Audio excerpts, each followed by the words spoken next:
So hello guys, welcome to my video for today. So ito, kawala ako ulit ng may clean video. So yung gagawin kong topic ngayon about naman sa BPI bank account. So ito, yung naisipan ko lang itong gawin kasi may nagtanong sa akin kanina habang nagpapahinga muna ako, habang nagbi-break time. Kasi mamaya kundi, trabaho na naman. Panggabi kasi ako dito sa trabaho ko eh. So ito yan yung ating BPI bank account.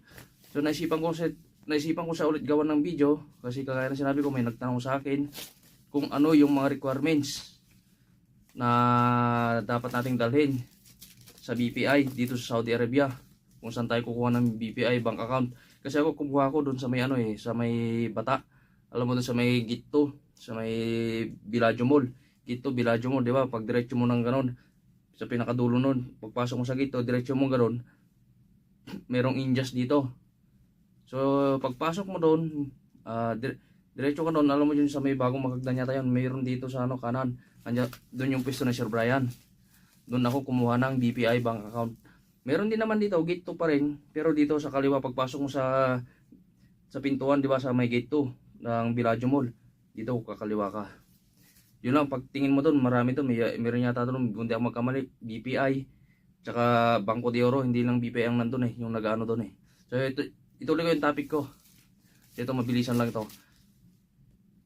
So sorry, medyo sinisipon pa ako. Medyo nasipon ako. Mainit kasi ng dito, minsan init, lamig. So yung requirements talaga, number 1, ikama. Kailangan may ikama ka. Tapos kailangan active din yung ikama mo. Hindi siya expired. Ikama number. Tapos yun, isi-xerox na rin. Kung di ako magkamali, 3 copy yata yun. Tapos pipirma ka doon ng hindi, parang lang pala, 3 lang palang pirmahan yun. Meron kang papel na pag sinerox yung ikama mo, meron kang pipirman doon sa baba. 3 yun, papipirman sa'yo. Yan, yung blanco na papel yun. Blanco na papel na nakalagay lang doon yung xerox ng ikama mo. Tapos yun, pangalawa, bibigyan ka ng form, yung papel. Doon ilalagay mo yung personal information mo, last name, surname, pangalan ng father mo, kung yung ang natapos mo, taga saan ka sa Pilipinas, at etc. Basta yung personal information mo yun. Ngayon, after nun, siyempre, na yun eh. Kasi yun, ang gagamitin mong number, yung number mo pa rin dito muna sa Saudi Arabia kasi wala pa rin tayong doon sa Pilipinas eh. After nun, hihingin ka ng 100 real. Pero yun, yung 100 real na yun,